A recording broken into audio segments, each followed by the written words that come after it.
Hi guys! Welcome back again to my YouTube channel. By the way guys, my name is Jap. Kumusta po kayong lahat? Okay, so ayan guys, maraming salamat po pala sa walang sawang pagsubaybay sa ating pong daily love reading. And kung ikaw ay bago pa lang sa ating channel, mag-subscribe na po kayo. Then i-click mo na rin yung ating notification bell para lagi kang updated sa ating mga bagong upload. Okay? So guys, sa mga interested naman sa ating private reading, nasa description box below lang po yung link. Message nyo lang po ako guys. Okay, so by the way, tignan natin, kanina bang love reading yung masasagap natin ngayong araw?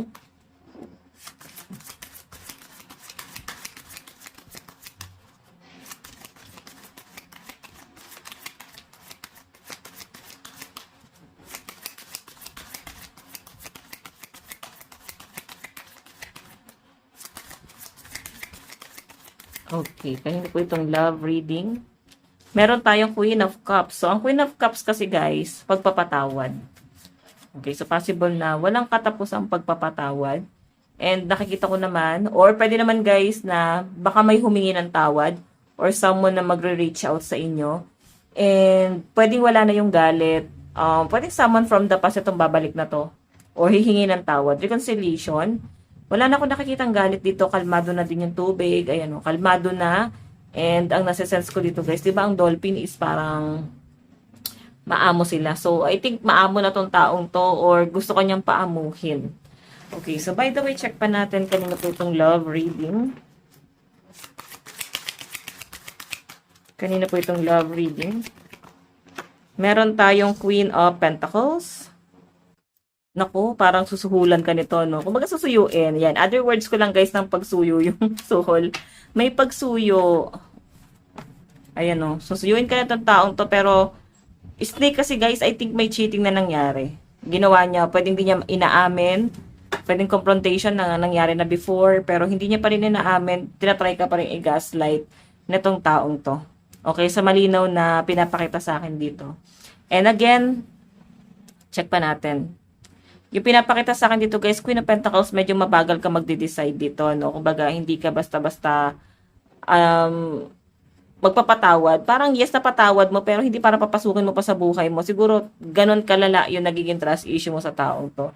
Pero magre-reach out eh. Siguro at pwede kung ibibigay niya yung assurance na gusto mo. Pero kung hindi niya talaga guys, kung di niya talaga may papakita yon, something effort na gusto mo or ano yung gusto mo mangyari dun sa relasyon, I think mag-aano ka dito mag-aalinlangan ka sa taong to, lalo na kung may cheating na or meron kayong issue about sa pera. Baka itong taong to is tinakbuhan ka sa pera or talagang sinuportahan mo siya hanggang sa financial. And after nun guys, parang hindi niya tinanaw yung pagtulong na ginawa mo. Okay, so by the way, additional message.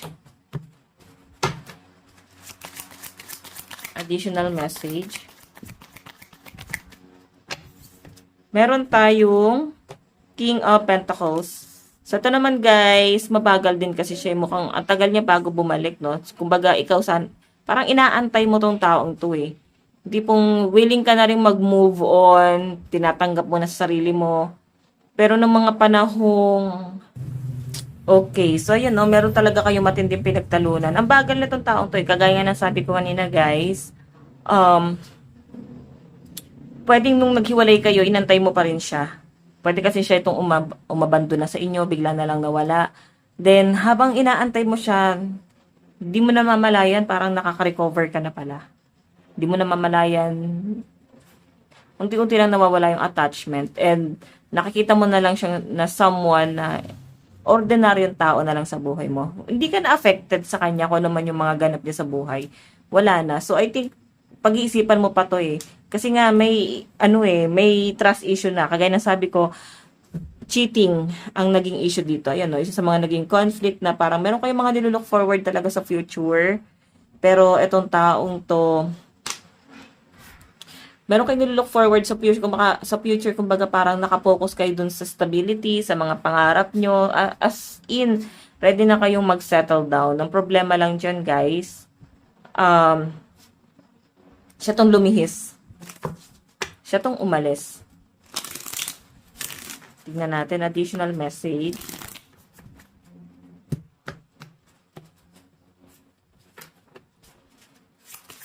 Additional message. Additional message. Kanina po itong love reading.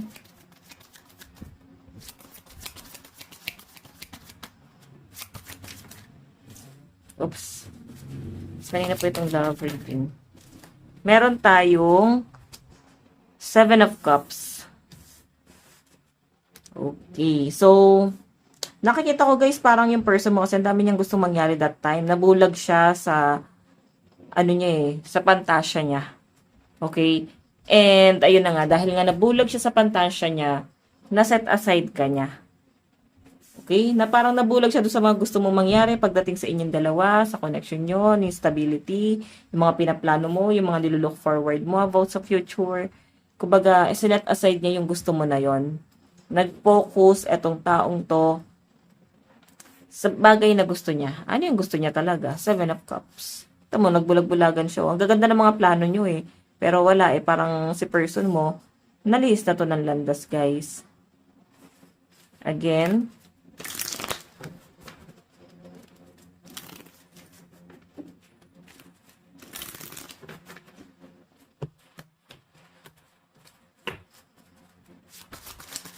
Additional message.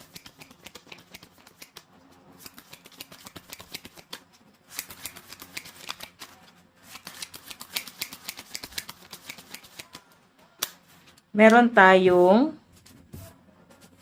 Three of Wands. Three of Wands. So, si person mo guys, kahit magkasama kayo, may iba siyang kinakausap, parang ramdam mo wala yung focus niya sa inyo. Kumbaga, nahati talaga. Yun yung mga nangyayari sa inyo before. And, kagaya ng sabi ko, parang may iba siyang kinakausap dyan. Tapos, parang hindi kayo gano'n nag-uusap. Parang hindi mo siya maramdaman kahit kasama mo siya, parang wala dun yung presensya niya. Ganun po yung nangyayari.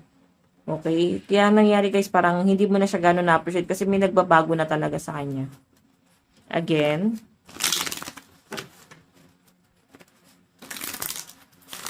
Additional message. Kanina po itong love reading.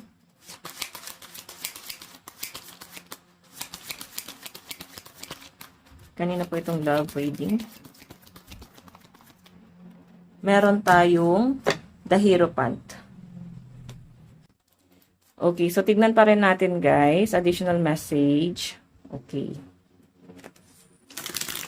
So, The Hierophant guys, may para magiging bridge or papagitna sa inyong dalawa. Parang feeling ko dito gusto niyang ayusin. Or meron ditong someone na mag-aayos siguro sa connection yung dalawa. Or pwede naman guys, dahilan. Kung hindi man guys someone, pwedeng dahilan kung bakit kailangan nyo itong ayusin. Or pwede kayo mag-settle down ulit. Pag-uusapan. Or meron kayo isi-save Siguro may mga anak kayo, or pwede yung marriage nyo, or pwede yung pangarap nyo dati na hindi natupad. Pwede ito yung gusto nyong i-save ngayon. Again.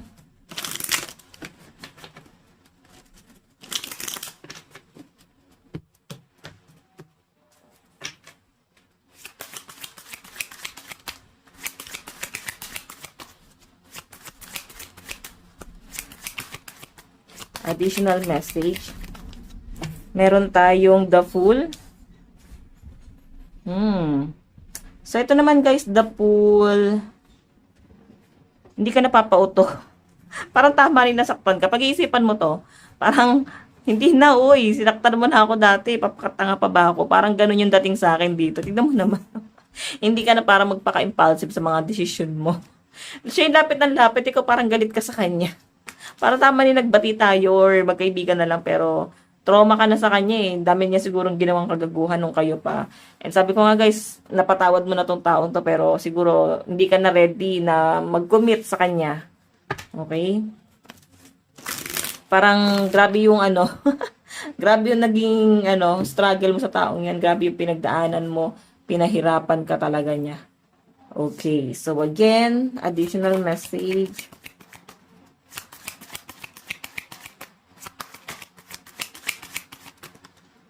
Meron tayong The Emperor.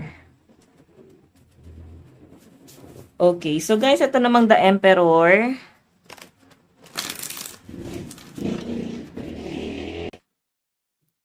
Emperor kasi siya dito, guys. Nako, grabe tong taong to, no? Parang, ba't ka naman nagagalit? Para naman tayo hindi nagmahalan dati. Parang mga ganun yung mga salitaan niya, guys. Yung parang pinakikilig ka niya, kahit na galit ka dito sa ginagawa niya, parang hindi ka pa ready talaga. Medyo mabagal yung process. Okay, I think bibigyan mo pa ng time din yung sarili mo para dito. Okay.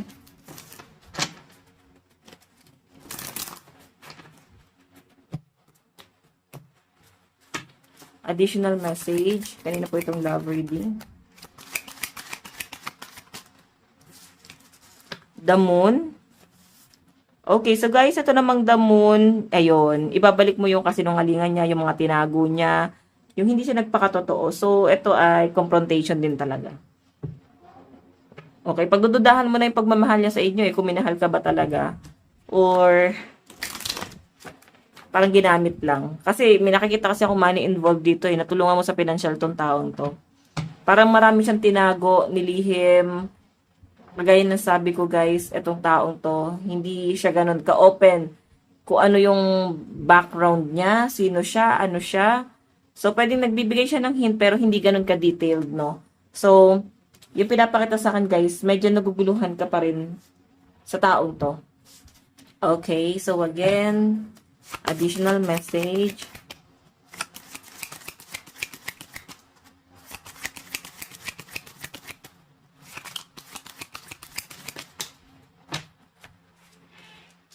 The Tower. Ending to guys. Diba? Kaya kayo naghiwalay kasi nga hindi siya nagpakatotoo sa inyo. Parang naging sinungaling siya sa inyo. Kaya kayo naghiwalay dyan. Kaya itong taong to parang medyo nagkaroon ka ng distansya sa kanya or dumistansya ka sa kanya. Though, mahal mo pa rin siya, hindi mo pa rin naman siguro talaga iniwan siya that time. Pero siya yung nag-end talaga. Siya yung umalis. Okay, so kaya kayo nag-end kasi hindi siya nagpakatotoo, ang dami niyang nililihim. So, ikaw nagiging palaisipan siya sa inyo, guys. Pagod kang mag-isip, pagod pa yung puso mo kasi isipin mo, iniisip mo na intention sa inyo itong taong to. Tapos parang nagiging cold pa siya sa inyo, 'di ba? Parang ang dating dito, guys. Tama na. Tama na to. Stop the car, parang ganon. So, ending na yung nangyayari. Kaya kayo naghiwalay din. Parang nakakasama na talaga siya sa mental health mo.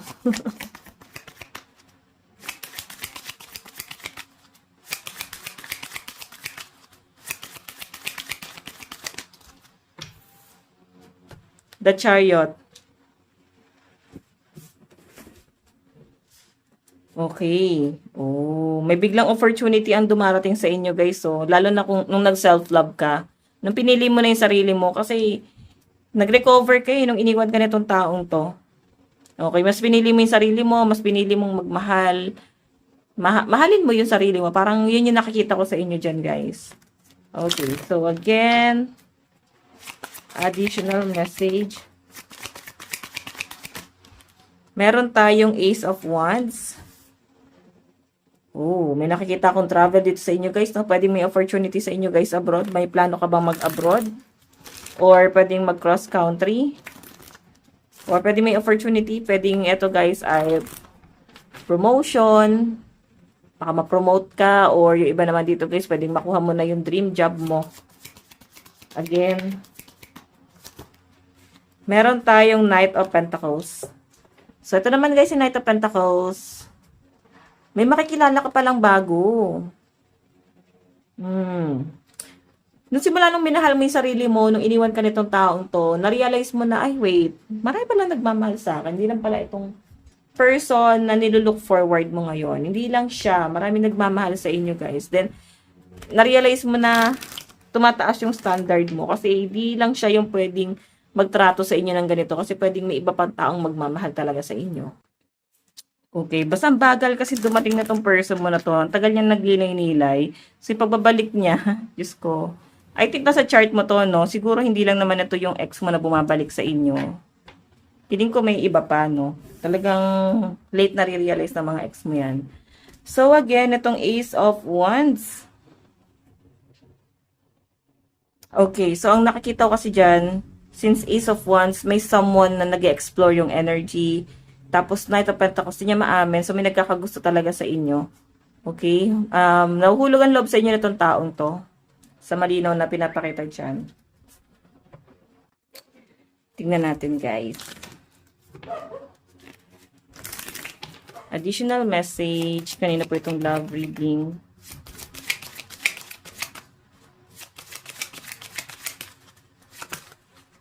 Meron tayong Wheel of Fortune. Oh.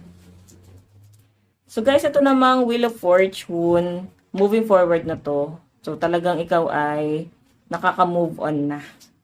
Naka-move on na sa kanya. So siguro magugulat ka na lang ba't biglang nagpaparamdam sa inyo to.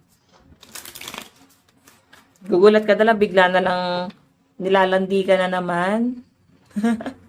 Diba? Hindi mo na naman in-expect itong taong to. So, pwede ginagawa niya na talaga yun before, urong sulong, lulubog, lilitaw. Ayan, parang hindi na siya nawawala sa sistema mo. Kumbaga kasama mo na talaga siya sa buhay mo.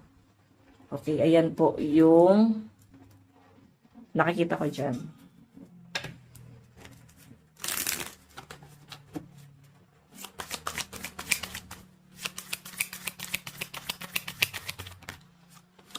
Meron tayong Four of Pentacles. Okay, so Four of Pentacles kasi guys, alam mo marami nagkakagusto sa inyo. Siguro baka 3 or marami kang maraming darating sa inyo guys. So hindi mo kailangang magkadarapa dun sa ex mo. Kasi mararamdaman mo may nagmamahal sa inyo kasi nag-e-explore ka dito. Kumbaga, di ka nawawalan pag-asa. Mabilis ka lang maka-move on. Pwedeng hindi naman gano'ng katagal yung hiwalayan nyo, pero naka-recover ka kaagad. Na-realize mo agad talaga na hindi talaga siya inadya ni Lord para sa inyo. Okay, tignan pa natin. Additional message. Meron tayong, ayan, communication. So, nakukulitan ka or makukulitan ka sa taong to. Kasi ang landi na naman talaga niya. Nilalandi ka talaga, no? Paulit-ulit na scenario din, parang darating ka sa point na. Ayan, baka mahulog ka sa pagiging malandi niya. So, hinay-hinay lang. Again, additional message.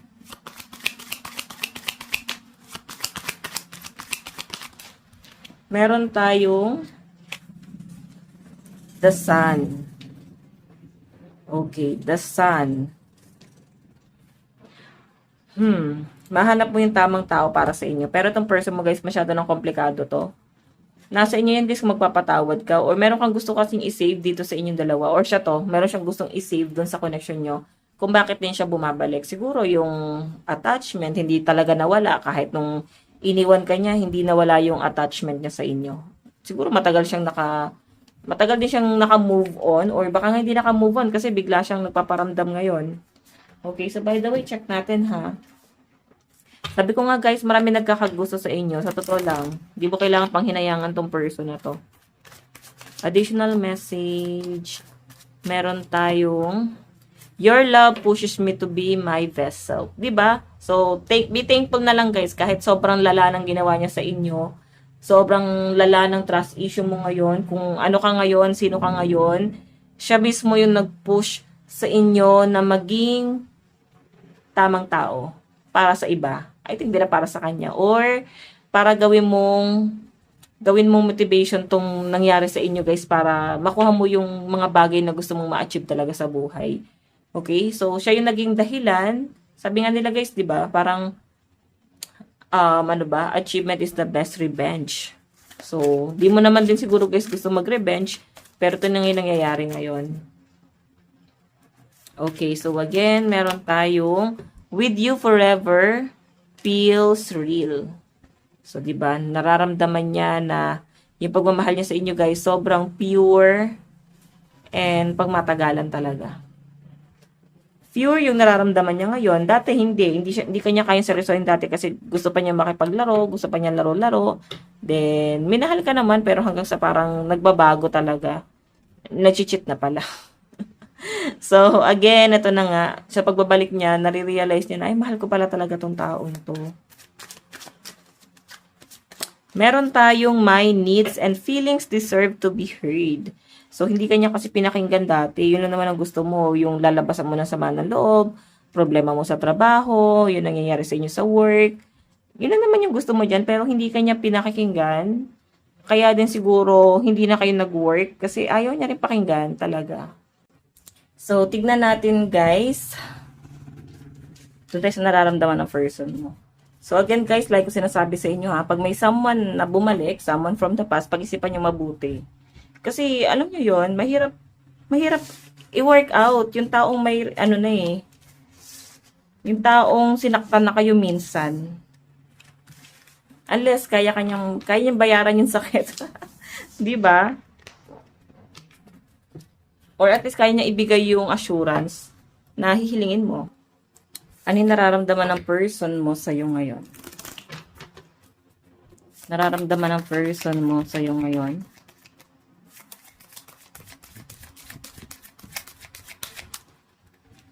Meron tayong, hindi talaga siya nakontento eh. Tapos nare-realize naman niya guys, bakit hindi siya nakontento nung panahon kayo pa. Nagkakaroon siya ng regret dito, kaya tignan mo naman Pili niya dapat pala, hindi ko siya iniwan ng naghihirap pag-isa. Kumbaga parang nalulunod kayong dalawa at nung nailigtas niya yung sarili niya, pinabayaan kanyang nalulunod. Ganun yung nangyari. So, I think baka nakalipin mo to. Baka naging asawa mo to. Nahirapan ka nang lumangoy dito. Nahirapan ka nang ma-overcome yung sakit na ginawa niya. So, nare-realize niya ngayon, yun yung parang pinaka-regret niya dyan. Okay, nararamdaman niya. Meron tayong Knight of Swords. Okay, ito naman guys, Knight of Swords. Ang hindi mo lalo matanggap dito, but parang galit pa siya. Siya pa tong parang affected, siya pa tong parang pinahirapan or nahirapan. Doon nahirapan din naman siya. Ang nangyari kasi guys sa relasyon nyo, parang kailangan may bumitaw para makausad yung isa sa inyong dalawa. Or same kayo makausad. Again, meron tayong Queen of Cups. So, actually, na-feel naman niya, pinatawad mo siya kahit napakalalaan ang ginawa niya sa inyo. So, yung nararamdaman niya dito guys, napakatindi ng ginawa niya sa inyo, hindi naging tama yung pagtrato niya sa inyo, pero nagawa mo siyang patawarin ng paulit-ulit, nire-respeto mo pa rin siya. Yun yung parang pinakamatinding regret niya dito na parang hindi niya na guys kaya pang ibalik, no? Kung ano ka dati. Yun yung nasasagap ko dyan. Okay, tingnan natin paano ka nakikita ng person mo ngayon. Paano ka nakikita ng person mo ngayon?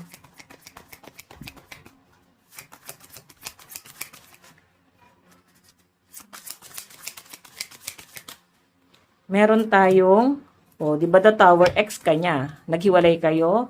Someone na ex na gusto niya kamustahin ngayon. Mahal ka pa pala eh. Humingi siya ng tawad.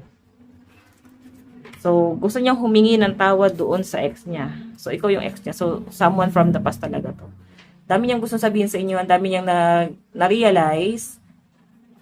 Hihingi at hihingi ng tawad sa inyo tong taong to. Gusto niyang ayusin lahat ng mga naging pagkakamali niya sa inyo guys. Kung may mga bagay man siya guys. Hindi na klaro. Okay, tingnan pa natin. Additional message. Meron tayong communication, di ba? Guys, may communication talaga. Makikipag-communicate sa inyo tong taong to, kakausapin ka talaga nitong taong to. And ang nakikita ko diyan, gusto niyang maayos kayong dalawa. Gusto niya talaga guys i-work out ulit. Page of Pentacles, gusto niya ulit na magsimula kayo ulit sa umpisa. Gusto niya na parang magtulungan kayo ulit. Gusto kanyang tulungan, at the same time, tulungan mo din siya. So, baka naman guys, bumabalik lang kasi gusto lang pala magpatulong sa buhay niya. Napalubog na. Diba? So, ikaw, pag-isipan mo rin mabuti, ha? Pag-isipan mo rin itong mabuti. So, yan, nung makikipag-usap siya sa inyo, guys, pwede mahaba-haba itong magiging pag-uusap nyo. Okay? Tingnan natin.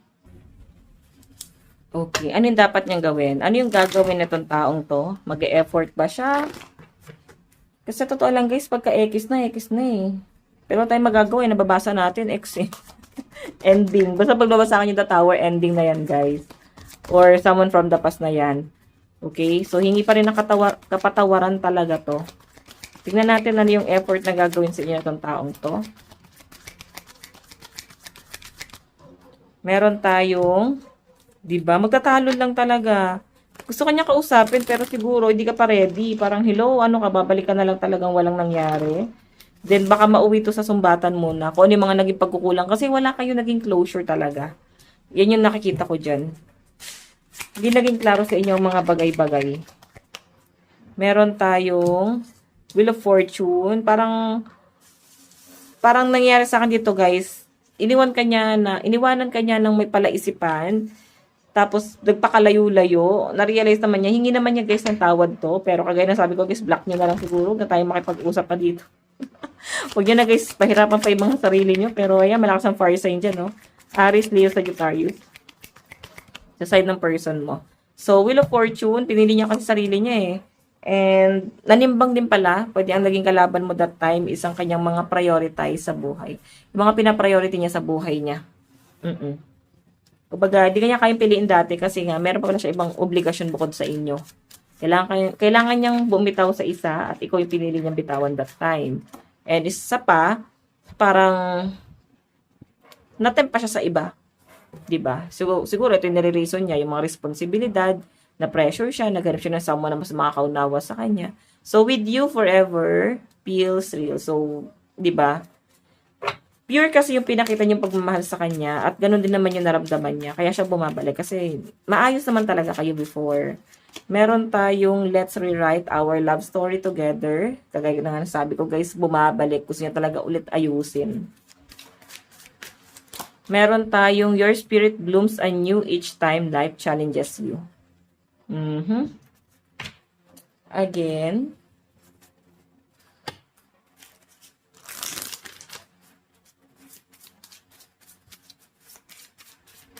Message niya sa inyo.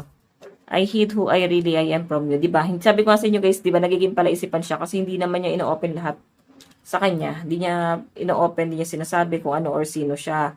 Pwedeng meron kang hinala pero hindi nga detailed. Okay? Or pwedeng hindi ka pa niya pinapakilala sa pamilya niya. Pwedeng ganon. Pwedeng kilala mo naman talaga siya pero hindi mo pa kilala yung parents niya, yung pamilya niya. Ba't parang hindi ka pinapakilala? Meron tayong I will wait for a sign from you. Yan, nag-aantay lang siya ng sign sa inyo. I lost myself for a little while. So, tingnan natin guys yung zodiac sign. Ngayon, hindi siya nakakapag-focus. Meron tayong Capricorn, Sagittarius, Leo, Taurus, and Virgo energy. Meron tayong Aries, Virgo, Cancer, Scorpio, Aquarius, and Gemini, Libra. Again, Cancer, Aries, Virgo, Scorpio, Sagittarius, and Leo energy. So, sa side mo naman. Okay. Ano yung nararamdaman mo sa person mo? Baka di mo na alam. Check lang natin. Energy check. Sinungaling siya, manloloko siya, the hermit. Nag-iisip-isip ka ngayon. So, hindi madali sa inyo to guys kasi talagang nasa hermit mode ka ngayon. Nag-overthink, pinagninilay-nilayan, and sobrang ina-analyze mo lahat ng bagay. Hindi mo siya madaling ginajudge dito guys kasi binibigyan mo pa rin ng time itong taong to na pag-isipan yung nararamdaman niya sa inyo guys. Ayan yung nangyayari. So, again, meron tayong Four of Swords. Naalala mo yung mga masasakit na nangyari nung naghiwalay kayo. Inaalala mo dito yung mga panahong na broken-hearted ka, wala siya doon, pinabayaan kanyang masaktan, pinabayaan kanyang lugmok. So, yun yung mga naiisip mo dito, yung mga nagiging realization mo dyan. Okay, ano yung dapat mong gawin? Maging matalino ka dito at mapanuri, Tapos, Page of Swords, person mo kasi guys, dunong-dunungan. Kumbaga page pa lang. Matalino din naman guys, pero walang kinatandaan. Kumbaga parang may pagkaisip bata pa rin talaga. Judgment. So yun, mapapansin mo talaga sa kanya guys na walang nag-expand sa buhay niya. At kung paano kanya iniwan dati, ganun pa rin siya ngayon. Hindi nga nag-improve yung buhay niya eh.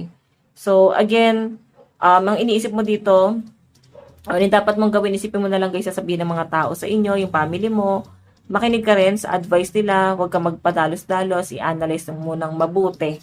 Zodiac sign, meron tayong Cancer, Gemini, Aries, Virgo, Leo, and Taurus. Meron tayong Aquarius, Cancer, Scorpio, Libra, Virgo, and Sagittarius energy. Last one, meron tayong Pisces, Gemini, Aquarius, Libra, Scorpio, and Cancer energy. So by the way guys, ito na po ang inyong reading. Maraming salamat po. God bless and love you all. Bye-bye.